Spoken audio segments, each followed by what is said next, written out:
দেখো সজুকে দেখো এখানে বসে বসে ভাবছে ওর ভাই খাবার খেয়ে নিচ্ছে, তাই ও একটু বাইরের দিকে চলে গেল। এবার বাইরে বসে বসে আকাশ বাতাস দেখবে, আর ওরা ভাবতে শুরু করে দিয়েছে, সবসময়তেই ভাবে। তো দেখো আমরা এখন বেরিয়ে পড়েছি, রান্না পুজোয় যাব আমার মায়েদের বাড়ি। তো ওইখানটা জঙ্গল হয়ে গেছে, আমাদের এখানে রাস্তাটা তো বাজেই।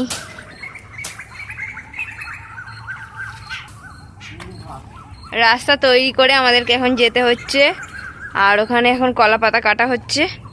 মা বলেছে কলা পাতা কেটে নিয়ে আসতে।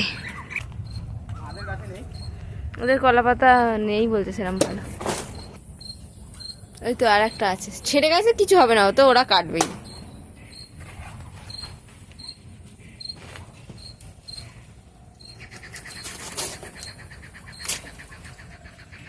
এইতেই হয়ে যাবে না।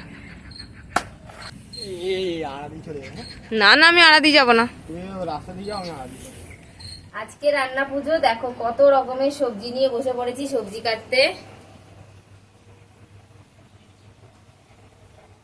এখন বাজে বিকেল 5টা, 5টা থেকে রান্না করা শুরু হচ্ছে। তো দেখো আমার অনেকগুলো সবজিও কাটা হয়ে গেছে।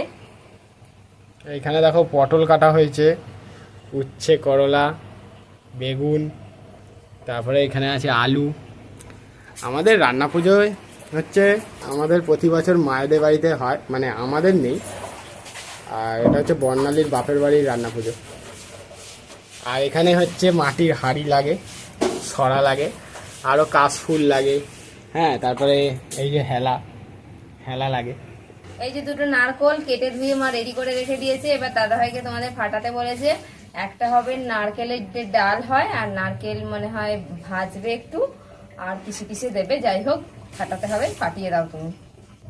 ছোট থেকে তো তোর রান্না পুজো খেয়ে আসছে, কেমন লাগে ছোটবেলা? খুবই সুন্দর লাগে রান্না পুজোর, মানে মানে এই যে এত সবজি একদিনে রান্না হয়, খাওয়া দাওয়া।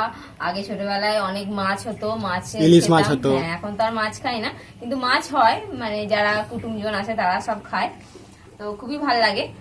আর আমাদের তো মানে দুবেলা, মানে আগে থেকেই, মানে তোমরা যখন ছোট ছিলে দুবার খেতে, ওই আগের দিন খেয়ে নিতে, এই তো আগের দিন গরম, আর গরম তারপরে গরম খেতে খুব ভালো লাগে। খেয়ে ঘুমিয়ে পড়তে ছোটবেলায়। হ্যাঁ, ছোটবেলায় আমরা ফুরুলি খেয়ে রাত্রে আর ভাতই খেতাম না, ঘুমিয়ে পড়তাম। কিন্তু তারপর যখন একটু বড় হলাম, তারপর আবার ভাতটা খেতে বেশ ভালো লাগলো। রাত্রিবেলা ভাতটা খাওয়ার টেস্টটাই আলাদা।